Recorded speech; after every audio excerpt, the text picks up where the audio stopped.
Entre 18 e 19 horas, atingimos uma casa singela de bairro modesto. No longo percurso, através de ruas movimentadas, surpreendia-me sobremaneira por se me deparar em quadros totalmente novos.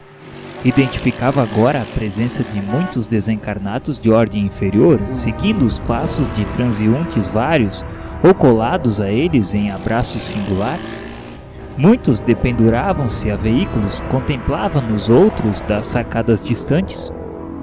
Alguns em grupos vagavam pelas ruas, formando verdadeiras nuvens escuras que houvessem baixado repentinamente ao solo. Assustei-me. Não havia anotado tais ocorrências nas excursões anteriores ao círculo carnal. Aniceto, porém, explicou que não fora vão o auxílio recebido para a intensificação do poder visual. Estávamos em tarefa de observação ativa, com vistas ao aprendizado. Não dissimulava, entretanto, minha surpresa. As sombras sucediam-se umas às outras, e posso assegurar que o número de entidades inferiores, invisíveis ao homem comum, não era menor nas ruas ao de pessoas encarnadas em contínuo vai-vem.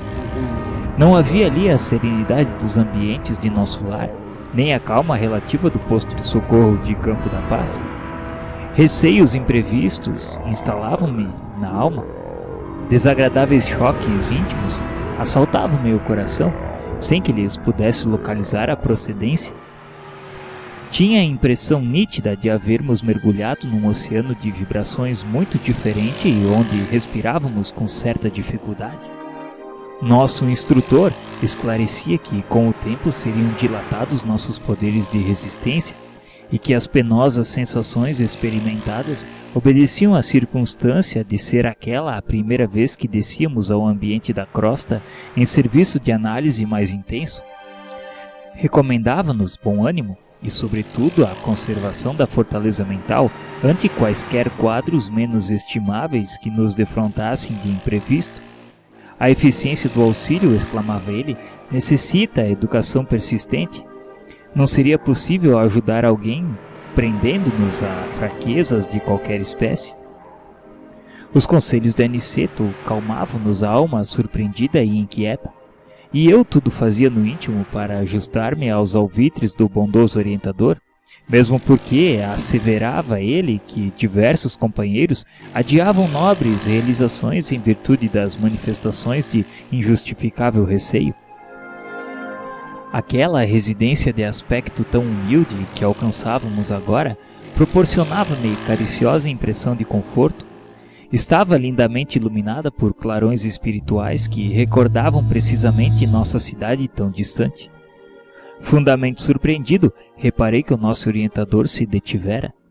Notando a nossa admiração, Aniceto indicou a casa pobre e falou que tínhamos ali o nosso refúgio.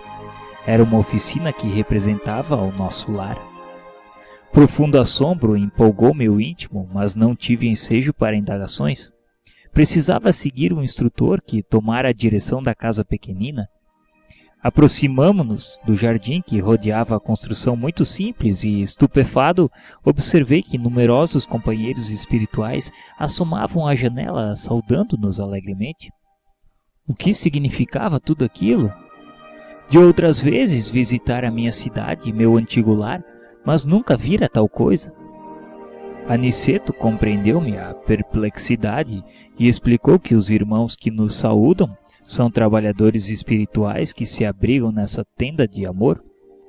Um cavalheiro muito simpático e acolhedor abriu-nos a porta. Este pormenor foi outra nota imprevista. Tal não sucedia quando voltava à minha velha casa terrena. As portas cerradas não me ofereciam obstáculos. Ali, porém, vigorava um sistema vibratório de vigilância que eu não conhecia até então. Nosso instrutor envolveu o anfitrião num abraço amistoso, apresentando-nos em seguida.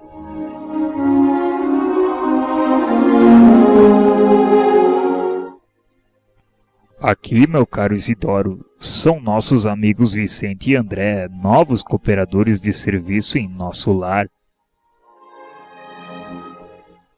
Isidoro abraçou-nos alegremente e em seguida disse que as atividades naquela casa precisavam de trabalhadores operosos e com alegria mandou-nos entrar. Disse que a casa pertencia a nós todos os cooperadores fiéis do serviço cristão. Era a primeira vez que eu via uma entidade espiritual com tão segura chefia de uma casa terrestre. Penetramos o ambiente modesto. Altamente surpreendido, reparei o interior.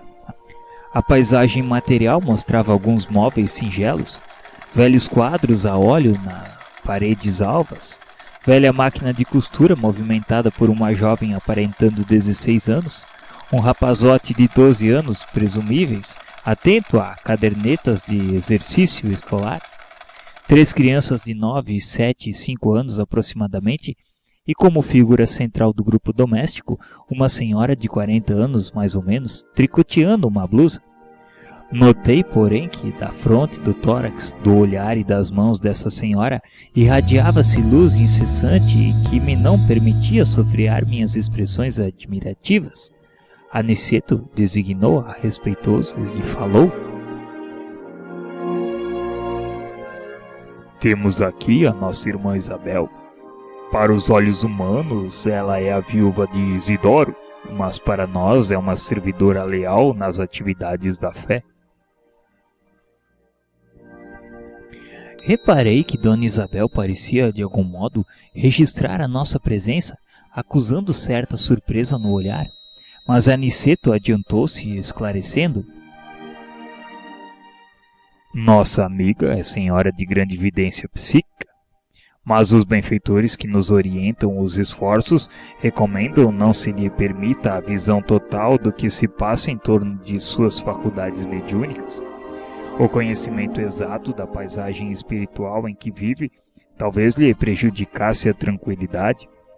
Isabel, portanto, apenas pode ver mais ou menos a 20ª parte dos serviços espirituais em que colabora de modo direto. A essa altura, Isidoro nos indicou pequena sala ao lado e falou a Aniceto em particular: Nobre Aniceto, desculpe-me se não lhes posso acompanhar no repouso necessário. Descansem, contudo, fiquem à vontade. Tenho serviços urgentes na recepção de outros amigos. Nosso mentor agradeceu comovidamente e, acompanhando-nos, alcançamos modesto salão pobremente mobilado, mas quase repleto de entidades envolvidas em conversação edificante. Confortadoras luzes brilhavam em todos os recantos.